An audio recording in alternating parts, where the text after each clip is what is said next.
नमस्कार, मैं लूणाराम। गोवंश में लगातार लंपी स्किन बीमारी फैलती जा रही है और उस बीमारी के चलते गोवंश की मौतें भी हुई है। मैं अभी मौजूद हूँ गोदाम पथमेड़ा में, और गोदाम पथमेड़ा में सहित कई जो आसपास की अन्य गौशाला हैं, जैसे पालड़ी की कहें, गोलासन की कहें, या तमाम जो और भी गौशालाएं हैं जहाँ पे लंपी स्किन की बीमारी गोवंश में देखने को मिली और वहाँ पर इससे मौतें भी हुई है। प्रदेश सरकार की ओर से भी डॉक्टरों की जो पशु चिकित्सक है उनको गौशालाओं में लगाया जा रहा है। अन्य जो चिकित्सक है उन्हें यहाँ पे लगाया गया है ताकि गोवंश का उपचार हो सके। एक बार यहाँ की मैं कुछ तस्वीरें दिखाऊं कि ये इस तरीके से पूरे जो गोवंश हैं वो अब तो यहाँ पे रिकवर जो रेट है वो ज़्यादा थी, तो उस कारण गोवंश की कुछ संख्या है वो यहाँ पे कम हुई है। लेकिन सीधे गिने तो गोवंश की जो संख्या है, जो गोवंश में जो ये बीमारी फैलने की जो संख्या है वो बहुत ज़्यादा थी और मौतें भी ज़्यादा हुई है। मेरे साथ डॉक्टर मौजूद हैं जो पशु चिकित्सक हैं, उन्हें पूरी इस बीमारी को लेकर पूरी जानकारी है कि किस तरीके से ये बीमारी होती है और इस बीमारी का इलाज क्या है। डॉक्टर साहब, बीमारी किस तरीके से होती है, पता कैसे लगता है कि ये बीमारी हुई है?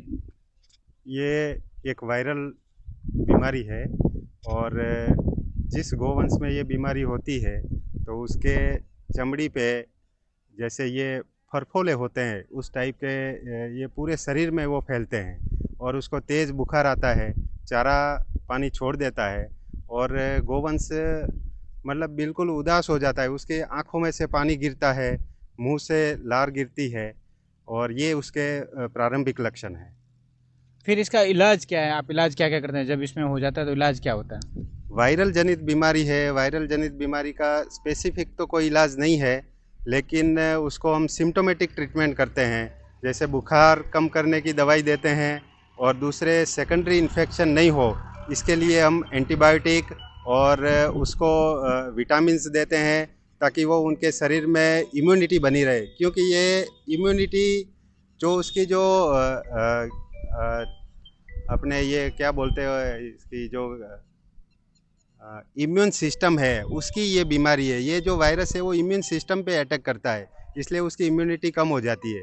तो इम्यूनो ये मॉड्यूलेटर मतलब भी हम जो देते हैं। रोग प्रतिरोधक जो क्षमता है हाँ, उसकी उसको उसको कम कर कम देता है। करती है।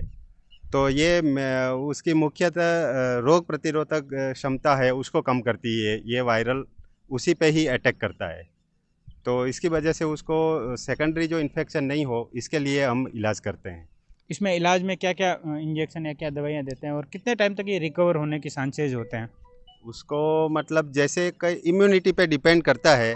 जैसे कुछ गोवंश में इम्यूनिटी हाई है तो वो 5-6 दिन में ही रिकवर कर जाती है और उसके फरफोले जो है वो करीबन 15 से 1 महीने तक रहते हैं शरीर पे, लेकिन वो चारा पानी नॉर्मल करना शुरू कर देती है। और जिसमें जो कोई हैवी इन्फेक्शन मतलब हो जाता है और इम्यून लो है या कमज़ोर है तो फिर उसके पैरों में सूजन आ जाती है, गले में सूजन आ जाती है और वो जो वायरस है वो उसका सेकेंडरी इन्फेक्शन होके वो लंग्स में चला जाता है तो फिर वो मुश्किल होता है, तो उसकी मृत्यु भी होती है। इसमें सीधे देखें कि जो मृत्यु दर है वो कैसी है, ज़्यादा है या कम है? इसकी जो मृत्यु दर है वो 5 से 10% है। बराबर। और इसमें रिकवर रेट कितनी होगी, कितनी ज़्यादा रिकवर ज़्यादा है? रिकवरी रेट ज़्यादा है, उसमें लगभग 80 से 90% रिकवर होती है। अब जो किसान या पशुपालक जो हैं, और वो पशुपालक जो जिनके पास पशु है, गोवंश हैं, और उनमें ये बीमारी के जो लक्षण हैं वो आ जाते हैं, तो उनको क्या करना चाहिए? उनको पहले तो मैं सुझाव दूंगा कि वो जो भी बीमार है उनको तुरंत ही अलग कर ले, क्योंकि ये वेक्टर बोर्न डिजीज़ है।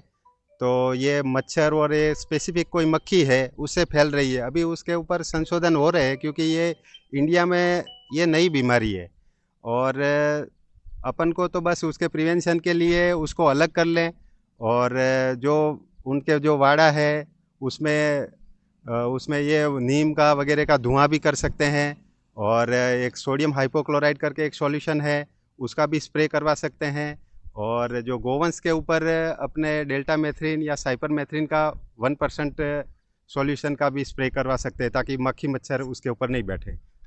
तो लंपी स्क्रीन बीमारी से गोवंश की मौतें हुई है और इसकी कोई मौतें तो हो रही है, लेकिन इसे रोकने के लिए कोई ऐसी दवाई या कोई ऐसा टीका नहीं बना है। लेकिन फिर भी जो डॉक्टरों की जो टीमें हैं वो लगातार अलग अलग गौशालाओं में तैनात है। जिनके घर पे अगर पशु है, गोवंश है, और उसको अगर बीमारी फैल जाती है या बीमारी या संक्रमण हो जाता है, तो उसे कैसे बचाएं, उसको लेकर भी डॉक्टर साहब ने जो जानकारी दी है उसे ज़रूर अपनाएं, ताकि आप अपने गोवंश को भी इस बीमारी से बचा सकते हैं। धन्यवाद।